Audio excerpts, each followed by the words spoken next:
질문 들어가겠습니다. 저 댓글에서 무식해서 용감한 손혜원이라고 저기 써있네요. 그리고 손혜원은 감성 직관만 뛰어나지 정치 역사에 대해서 무식하다고 나왔어요. 그 무식해서 용감하게 가겠습니다. 알면 골치 아파요. 그렇죠? 제가 질문 드리면은 이제 주 박사님, 공 선생님하고 이제 김상조 교수님이 이제 돌아가면서 자기들이 하고 싶은 때 대답해 주십시오. 네. 삼성이 이재용 부회장이 어떻게 이 지경까지 왔습니까? 삼성이란 조직은 도대체 어떤 조직입니까? 아니 본인이 해주시죠. 제가 할까요? 삼성이 어떻게 여기까지 이런 상태까지 왔는지, 예. 여태까지 그랬는데 노출이 간간이 되는 건지. 뭐 여러 가지가 포인트들이 많은데요. 그 삼성그룹에 입사를 하면 이제 전 그룹 계열사들의 이제 신입 사원들이 다 이제 합숙 훈련을 받지 않습니까? 외워야 할 것들이 이만큼의 매뉴얼을 나눠줘요. 그 매뉴얼의 가장 첫 부분에 나오는 게 삼성 성공의 비밀 하면서 세 가지를 얘기합니다. 이건 이제 청문회 때도 제가 얘기했던 거죠. 일단 진짜 회장의 영도력, 지도력이 아닙니다. 영도력. 두 번째 미래 전략실의 기획력. 그 다음에 세 번째가 계열사 이제 경영진들의 전문성. 이 세 가지가 어우러져서 오늘날의 삼성의 성공을 낳았다 이렇게 해요. 이거를 자기 머릿속에 진실로 받아들이지 않는 사람은 삼성그룹에서 서바이벌 하지 못합니다. 주선배처럼. 그게 각인이 안 되면 그 조직에서는 버텨낼 수가 없어요. 근데 문제는 뭐냐면 이 신화를 대한민국 국민들도 다 믿고 있다는 겁니다. 그리고 삼성 사람들도 이제는 스스로 믿어요. 진짜로. 이걸 만들어낸 사람들도. 우리 모두가 허상을 보고 있는 거예요. 종교구나. 예. 이런 표현 쓰면 안 되겠다. 조금 전에 제가 무슨 표현을 쓰려고 그랬냐면 북한하고 비슷하다 이렇게 표현하려고 그랬어요. 진짜 그렇습니다. 그러니까 이게 자기네들이 만들어낸 허상을 자기 스스로 믿어버리고 그 다음에 국민 모두를 그러니까 믿게 만드는 힘을 가진 조직이 바로 삼성입니다. 그런데 실제로 그러면 이 세 가지가 잘 작동할까요? 더 나아가서 오늘날에도 과거처럼 유효하게 작동할까요? 이걸 우리가 물어봐야 돼요. 그렇지 않습니다.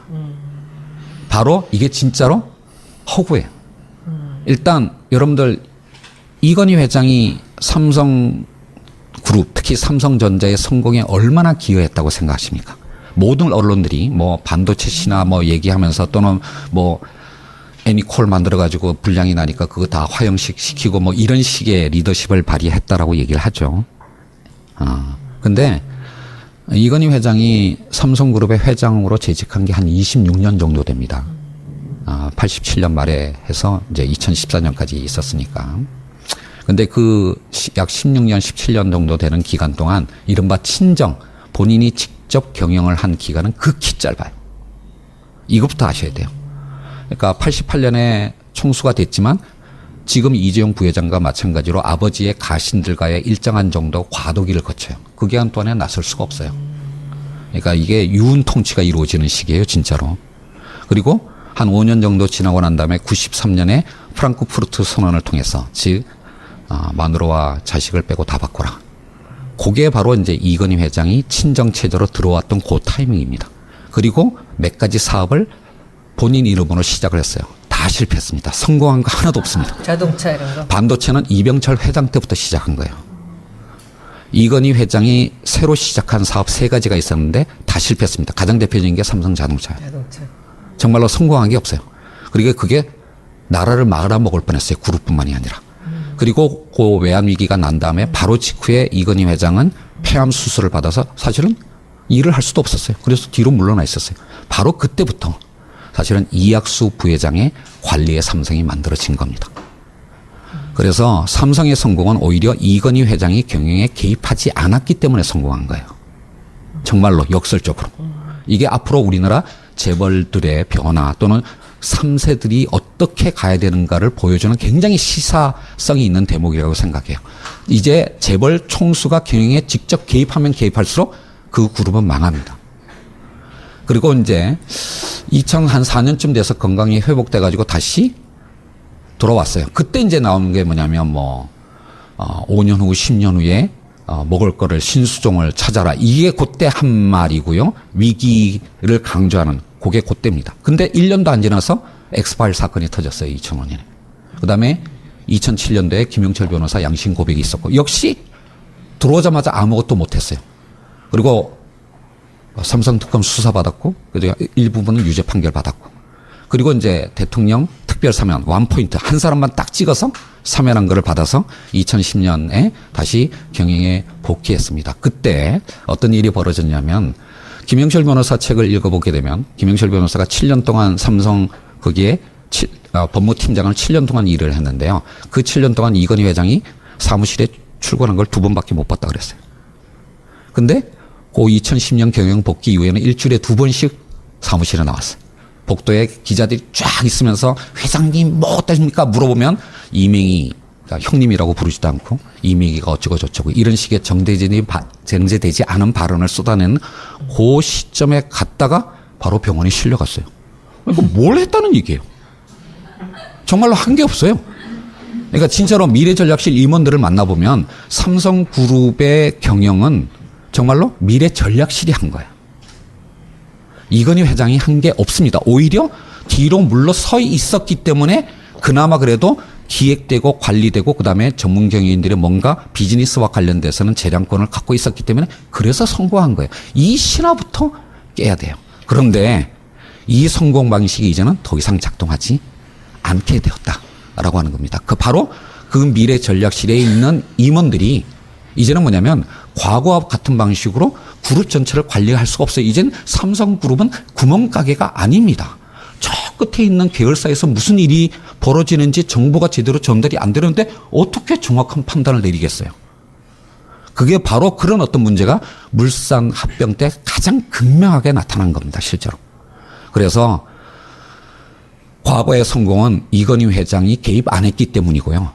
그런 어떤 삼성그룹의 경영 방식은 지금 더 이상 작동하지 않는 거고 그리고 어떤 의미에서는 이재용 부회장은 사실은 지난 2년 반 동안 미래전략실 임원들에 의해서 놀아나는 허수아비였을 수도 있어요. 실제로. 장충기 사장 등등이 이거 너를 위한 거다. 너에게 적대적 M&A가 불가능할 정도의 지분을 만들어줄게. 물산 합병을 통해서 지주회사 전환을 통해서 자 그러고 난 다음에 너 하고 싶은 대로 해. 너 하고 싶은 거 많잖아. 그때까지 내 말 따라와. 이렇게 하면서 불가능한 일을 만들려고 했기 때문에 무리수를 뒀게 됐고 그 무리수가 불법 행위까지 간 거예요. 더 이상 과거의 삼성과 같은 방식으로 경영하면 안 된다. 이것 자체가 우리가 알고 있는 삼성의 모습이 허상이다라고 하는 걸 그게 바로 삼성의 변화의 첫 출발점이다라고 하는 걸 기억해 주시기 바랍니다. 질문. 네. 지금 말씀이 그러면은 그 삼성 이병철 회장 때부터 있었던 그 비서실 있잖아요. 네. 막강 비서실이 지금 미래전략실로 왔는데 그 비서실에 있을 때 임원들과 지금 이 미래전략실 임원들의 그 능력이라든지 하는 일의 업무가 좀 다르다는 거죠, 범위가. 예, 사실은 그러니까 좀 오버됐다라는 얘기인가요? 그러니까 창업자 이병철 회장이 60년대 비서실을 만들었을 때는 그야말로 비서실 조직이었어요. 그리고 그때는 이병철 회장 혼자가 모든 계열사들의 상황을 다 보고받고 다 직접 의사결정할 정도로 작았습니다. 그리고 그런 상태에서는 그런 조직이 가장 그러니까 효율적일 수 있어요. 근데 이제 이게 점점 커져가는데 그 소병회, 그러니까 이건희 회장으로 넘어갈 때 처음에 이제 소병회 회장실에서는 주로 그 비공식 참모 조직의 중심이 기획 파트였어요. 기획팀. 그래서 이제 그 기획팀이 삼성자동차를 이제 기획해서 추진하다가 다 말아먹고요. 그다음에 거기 있는 사람들 다 잘렸습니다. 그리고 이제 97년 외환위기 때 이학수 부회장 체제로 이제 넘어오는데 이학수 부회장 때부터는 재무팀이 미래전략실의 핵심으로 등장을 했어요. 그래서 정말로 이제 숫자를 가지고 기업을 경영하는. 그러니까 그게 어떤 의미에서는 현대그룹이나 대우그룹처럼 대마불사의 전략을 가지고 규모를 키워서 오히려 국민경제를 볼모로 잡는 그 방식으로 간 게 아니라 그러니까 이학수 부회장 시절에 재무팀은 축소지향적으로 간 거예요. 그래서 깔끔하게 관리하는. 그게 이제 뭐냐면 축소가 아니라 효율성을 강조하기 시작했지. 예. 그러니까 이제 더 확대를 안 했다라는 뜻이고요. 그러면 그런 상태에서 2002년도부터 중국 효과가 발휘되면서 그때 이제 삼성전자의 휴대폰 사업이 세계적으로 확장을 하게 된 겁니다. 그런데 바로 그 숫자를 가지고 그룹 전체를 관리하는 사람들의 마인드가 어떻겠습니까? 계열사들을 관리하는 데는 스마트한 능력을 발휘할지 모르지만 그 사람들의 본업은 그게 아니라 바로 총수일가 이재용 부회장의 지배력을 만들어내는 방법이에요. 그러니까 이제 결국 주식을 어떻게 조작을 하고 합병하고 근데 이런 거에 역시 바로 그 재무팀 소속의 임원들이 관리를 하게 된 거고요. 이 사람들이 결국 세상의 변화, 더 이상 과거와 같은 방식은 더 이상 통용되지 않는 사회가 되었다라고 하는 걸 알지 못한 상태에서 과거 방식으로 계속 계열사들을 관리하고 그다음에 이재용 부회장에게 지배주문을 만들어 주려고 하는 작업을 계속하다가 오늘날의 이 지경에 이르렀다 할 수가 있다고 말씀드릴 수가 그 있습니다. 숫자를 다루는 사람으로서 삼성의 기획도 참여했던 우리 그 공 선생 한번 본인의 경험과 본인의 생각들을 위주로 한번 지금 이거 삼성 지금 김상조 교수님 하신 말씀을 좀 더 설명하실 거 있으면 좀 보태주세요. 개인적인 경우로 풀면 이제 96년에 와가지고서 삼성에 갔어요. 갔더니 당시에 뭐 7사제 아니면 뭐 이것저것 바꾼다 이런 얘기들을 하는데 실질적으로 그 당시에 그 사람들 이렇게 하는 경영혁신이라는 그 내용을 보면 뭘 어떻게 해야 되는지도 막 우격다짐으로 하는 거였어요. 그래서 참 개인적으로 참 이건희라는 사람이 뭘 어떻게 할지도 모르는 주제에 열만 낸다, 바보다, 이제 그렇게 생각을 했는데, 그러니까 자기가 원하는 결과 기준으로의 변화에 대한 그 절박성은 이제 느꼈던 것 같아요. 그것은 뭐 장기 지배주주로서 당연히 생각을 했어야 되는 건데, 문제는 그것을 조직의 변화로 어떻게 끌어낼 거에 대해서는 잘 몰랐던 거죠. 그러니까 이제 소위 누가 그 얘기하던데 무솔리니가 그 이탈리아에서 그 출산 정책 할 때 애 안 낳으면 끊고 감옥 집어넣고 하던 식으로 말하자면 우격다짐으로 이거 해 저거 해. 이거 대표적인 케이스가 7시 나와. 그래서 4시에 퇴근해가지고 그 다음에는 창의적으로 자기의 전문성을 길러. 그거 정말 바보 같은 소리잖아요, 그렇죠? 예, 그러니까 턱도 안 되는 짓들 갖다 이것저것 막 해댄 거죠. 그러다가 97년에 나빠지고 금융위기 터지고 난 다음에는 그 당시에 삼성이 굉장히 비대했어요. 그러니까 그 수익성 떨어지는 사업을 굉장히 많이 갖고 있었는데 그거를 이학수 씨가 이제 비서실장 구조본부장 되면서 상당한 규모를 줄였죠. 제가 알기로는 삼성전자 직원만 해도 그 당시에 소리 안 나게 언론에서 30%. 보도를 안 해서 한 30%가 현대자동차는 없었어요. 소리 나게 하면서 정리해고 30% 했고요. 삼성전자는 소리 안 내게 30% 인원 정리했어요. 이게 그건 삼성과 현대의 차이거든요. 언론한테 돈 매기면 되는 거니까 이렇게 대단한 건 아닌데 그러면서 그다음에 이제 자본 효율성 같은 거 따지고 그러고 방금 말한 대로 이제 기획팀이 몰락하고 재무팀이라고도 하지만 이제 관리팀이라고도 해요. 처음에는 저는 삼성 가가지고 관리 그러게 관리가 뭐야? 무슨 말이지? 저 영어로 번역이 안 되는 개념인데 심지어는 제가 모시던 윗사람이 외국인이랑 만나는 자리에 이제 저를 데리고 왔는데 자기가 넌 뭐 하는 사람이야? 그러니까 난 관리 담당이라고 말을 하는 거야. 그러면서 나보고 그 양반이 영어로 말하고 싶으니까 주차장 관리가 영어로 뭐지? 그래서요. 그 파이낸스입니다. 그랬더니 아니 파이낸스는 아니지. 응? 이 매니지먼트 아니지. 어드미니스트레이션 그것도 아니고 자기가 고민해요. 그러니까 개념적으로. 근데 그러니까 재무라는 삼성에서의 역할이 말하자면 이제 그러니까 사실은 재무랑 관리가 나중에 합쳐서 지금 재무팀이라고 옛날에는 관리랑 재무가 좀 재무는 일종의 말하자면 이렇게 파이낸싱 또는 스트럭처링 하는 데고 재무가 관리를 총괄하게 된 관리는 거지. 성과 관리는 관리팀에서 하는 거예요. 근데 그게 원래 서구 기업에서는 그걸 재무가 하는 거예요. 어쨌든. 그리고 삼성은 근데 그렇게 크게 두 개가 있는데 금융위기를 터지면서 기획팀이 이제 말하자면 몰락을 했고 그 다음에는 또 하나 팀이 있어요. 삼성의 요거가 이제 제가 보기엔 삼성의 경쟁력의 핵심이라고 생각을 하는데 그게 뭐냐면 감사팀이에요. 그 감사팀의 검찰 같은 거구나. 역할이 뭐냐면 삼성의 독특한 컬처가 있어요. 그러니까는 바깥에는 뇌물을 매겨라. 그래 너는 받지 마.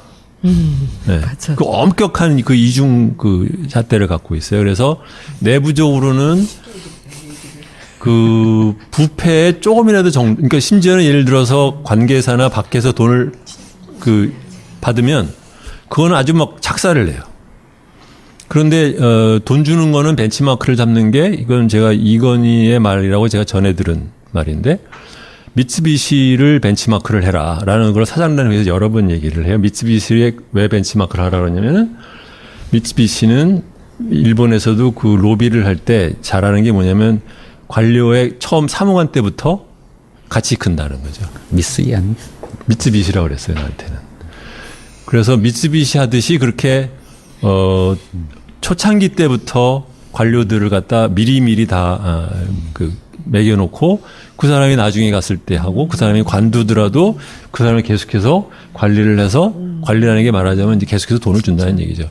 그래서 이제 나중에 또 다시 또 돌아오면 또 뭐 해주고 하는 그거를 아주 중요한 자기네들의 그 말하자면 경쟁력의 요체로 생각을 해요. 그래서 같은 재벌이라 하더라도 그 독특한 컬처가 있는 것이 외부적인 그 뇌물의 체계화와 내부적인 뇌물의 그 침입을 절대로 막는 것. 거기는 플러스 이제 뭐 일종의 우리나라의 고질적인 병폐라고 하는 부패 플러스 인사 문제, 파당 를 만드는 걸 엄청나게 그 말하자면 막았어요. 그래서 예를 들면 뭐 같은 고등학교 출신 동문회가 뭐 연말에 뭐 망년을 했다. 또는 대학교 출신들이 망년했다 그러면 그건 감사감이 됐거나 아니면 책임자 묻고 이랬단 말이죠. 그러니까 이것이 그러한 결과 때문에 그 다른 재벌과는 달리 삼성에는 명문대학교 나온 사람이 아닌 사람들 중에서 높은 자리에 올라간 사람이 굉장히 많죠. 근데 그것이 바로 그러니까 내부적인 염직성과 내부적인 파당을 막는 것, 이게 한국 사회의 아주 고질적인 거를 이병철 씨가 옛날부터 그것은 굉장히 그 까다롭게 관리를 했던 것 같고, 그것을 꾸준하게 지키는 것이 삼성의 이제 중요한 경쟁력이었다 생각하는데, 제가 갔을 때는 당시 이제 반도체가 한참 호황이었다가 잠깐 이제 꺼졌을 때였어요. 근데 그 당시에 그 삼성 안에서는 우리가 이익을 1조를 넘었다고 막 그냥 흥감해할 때, 감격할 때였는데, 그리고 이제 그 당시에는 이제 반도체 혼자 돈을 벌고 나머지는 다 거의 다 적자에 가까웠어요. 그랬다가 이제 그것이 이제 휴대폰이 나가고, 그 다음에 반도체 시장이 우리가 예상했던 것보다 훨씬 더 빠른 속도로 팽창하면서, 그거는 이제 제가 왜 아냐면 그 당시에 반도체 기획에 제가 잠깐 내려갔었다 그랬는데, 그때 뭘 하고 있었냐면 256K인가? 그거를 투자를 지금 해야 되나 마느냐, 언제 할까 갖고 엄청 고민을 할 때였어요. 네. 그래서 우리는 이제 이런 거 저런 거 뭐 생각을 하지만 반도체라는 것은 상당 부분은 결과적인 면도 모르면 운이 많이 커요. 왜냐하면 그 반도체 팹을 하나 만들려고 하면 보통 옛날에 20년 전에 1조가 들었고 지금은 한 2조에서 3조가 들어요. 한번 짓고 나면 빼도 박도 못 하는 거야, 그냥. 감가상각 될 때까지는 한 10년을 그냥 갖고 있어야 돼, 미니멈. 그러니까 그 타이밍을 그러면 어떻게 할 거냐라는데, 생각해보면 이 제조업이라는 게 원래 그렇기도 하지만 반도체는 정말 겁나는 게 그걸 어떻게 알아? 5년 뒤에 어떻게 될지, 10년 뒤에 어떻게 될지, 그 다음에 그 중간에 있는 사이클을 갖다 우리가 버틸 수 있을지, 뭐 이런 것들 여러 가지가 있잖아요. 그래서 아까 이제 이병철이 반도체를 했다지만 이 반도체를 하는 것 뒤에는 뭐가 있었냐면, 정부가 꾸준하게 그 안정적으로 그 사이클을 지킬 수 있도록 돈을 대줬다는 것도 큰 역할을 하는 거죠. 질문 들어가겠습니다. 저 댓글에서 무식해서 용감한 손혜원이라고 저기 써있네요. 그리고 손혜원은 감성 직관만 뛰어나지 정치 역사에 대해서는 무식하다고 나왔어요. 그 무식해서 용감하게 가겠습니다. 알면 골치 아파요. 그렇죠? 제가 질문 드리면은 이제 주 박사님, 공 선생님하고 이제 김상조 교수님이 이제 돌아가면서 자기들이 하고 싶은 때 대답해 주십시오. 네. 삼성이 이재용 부회장이 어떻게 이 지경까지 왔습니까?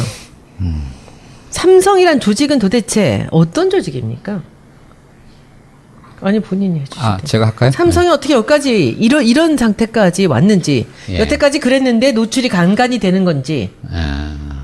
뭐 여러 가지가 포인트들이 많은데요. 그 삼성그룹에 입사를 하면 이제 전 그룹 계열사들의 이제 신입 사원들이 다 이제 합숙 훈련을 받지 않습니까? 외워야 할 것들이 이만큼의 매뉴얼을 나눠줘요.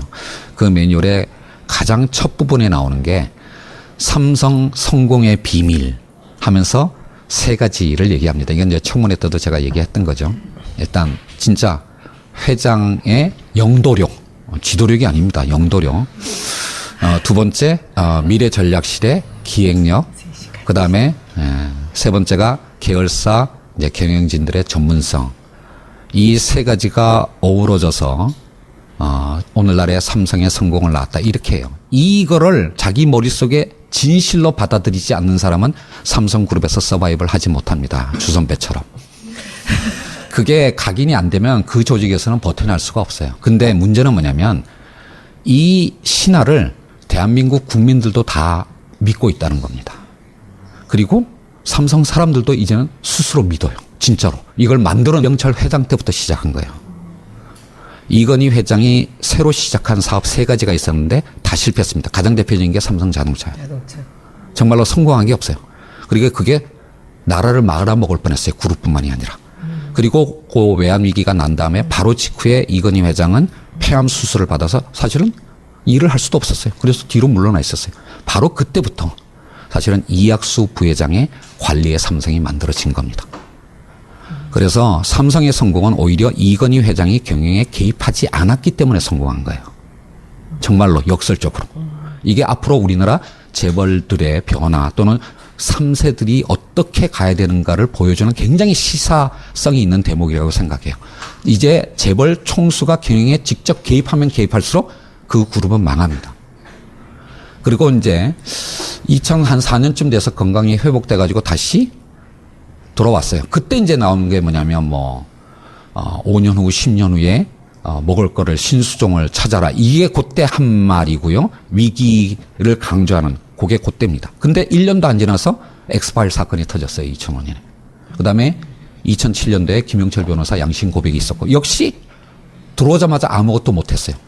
그리고 삼성 특검 수사받았고 그리고 일부분은 유죄 판결 받았고 그리고 이제 대통령 특별 사면 원포인트 한 사람만 딱 찍어서 사면한 거를 받아서 2010년에 다시 경영에 복귀했습니다. 그때 어떤 일이 벌어졌냐면 김영철 변호사 책을 읽어보게 되면 김영철 변호사가 7년 동안 삼성 거기에 법무팀장을 7년 동안 일을 했는데요. 그 7년 동안 이건희 회장이 사무실에 출근한 걸 2번밖에 못 봤다 그랬어요.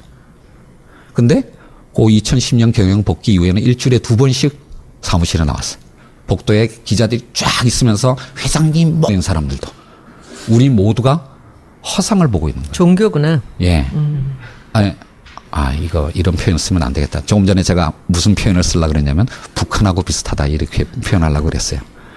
진짜 그렇습니다. 그러니까 이게 자기네들이 만들어낸 허상을 자기 스스로 믿어버리고 그다음에 국민 모두를 그러니까 믿게 만드는 힘을 가진 조직이 바로 삼성입니다.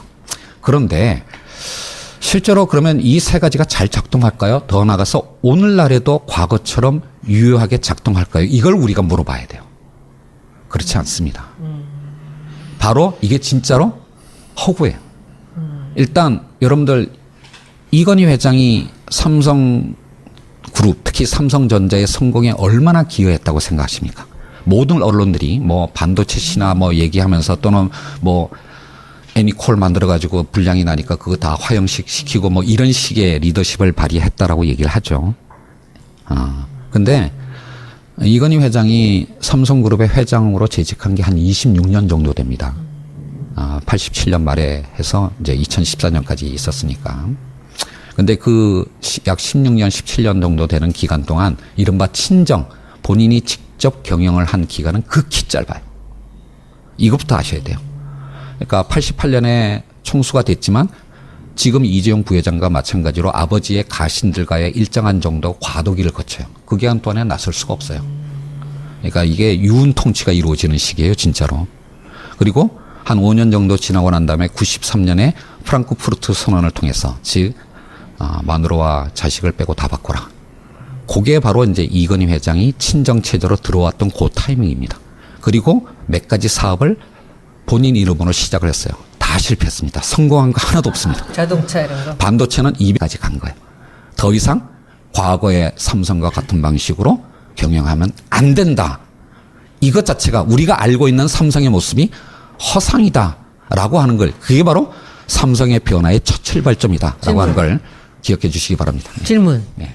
그 지금 말씀이 그러면은 그 삼성 이병철 회장 때부터 있었던 그 비서실 있잖아요. 네. 막강 비서실이 지금 미래전략실로 왔는데 그 비서실에 있을 때 임원들과 지금 이 미래전략실 임원들의 그 능력이라든지 하는 일의 업무가 좀 다르다는 거죠, 범위가. 예, 사실은 좀 오버됐다라는 얘기인가요? 그러니까 창업자 이병철 회장이 60년대 비서실을 만들었을 때는 그야말로 비서실 조직이었어요. 그리고 그때는 이병철 회장 혼자가 모든 계열사들의 상황을 다 보고받고 다 직접 의사결정할 정도로 작았습니다. 그리고 그런 상태에서는 그런 조직이 가장 그러니까 효율적일 수 있어요. 근데 이게 점점 커져가는데 그 소병회, 그러니까 이건희 회장으로 넘어갈 때 처음에 이제 소병회 회장실에서는 주로 그 비공식 참모 조직의 중심이 기획 파트였어요. 기획팀. 그래서 이제 그 기획팀이 삼성자동차를 이제 기획해서 추진하다가 다 말아먹고요. 그다음에 거기 있는 사람들 다 잘렸습니다.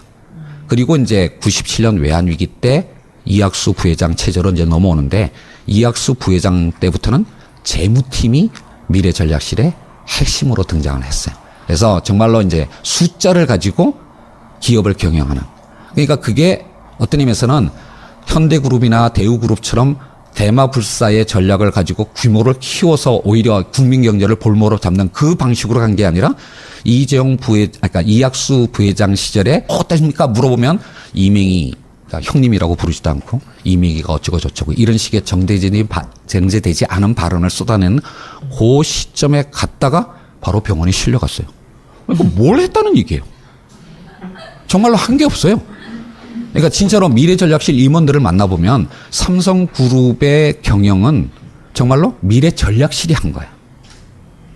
이건희 회장이 한 게 없습니다. 오히려 뒤로 물러서 있었기 때문에 그나마 그래도 기획되고 관리되고 그다음에 전문 경영인들의 뭔가 비즈니스와 관련돼서는 재량권을 갖고 있었기 때문에 그래서 성공한 거예요. 이 신화부터 깨야 돼요. 그런데 이 성공 방식이 이제는 더 이상 작동하지 않게 되었다라고 하는 겁니다. 바로 그 미래 전략실에 있는 임원들이 이제는 뭐냐면 과거와 같은 방식으로 그룹 전체를 관리할 수가 없어요. 이젠 삼성그룹은 구멍가게가 아닙니다.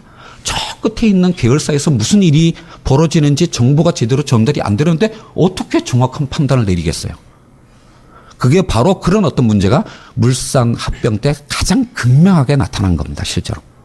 그래서 과거의 성공은 이건희 회장이 개입 안 했기 때문이고요. 그런 어떤 삼성그룹의 경영 방식은 지금 더 이상 작동하지 않는 거고, 그리고 어떤 의미에서는 이재용 부회장은 사실은 지난 2년 반 동안 미래전략실 임원들에 의해서 놀아나는 헛수합이었을 수도 있어요. 실제로. 장충기 사장 등등이 이거 너를 위한 거다. 너에게 적대적 M&A가 불가능할 정도의 지분을 만들어줄게. 물산 합병을 통해서 지주회사 전환을 통해서 자 그러고 난 다음에 너 하고 싶은 대로 해. 너 하고 싶은 거 많잖아. 그때까지 내 말 따라와. 이렇게 하면서 불가능한 일을 만들려고 했기 때문에 무리수를 뒀게 됐고 그 무리수가 불법 행위.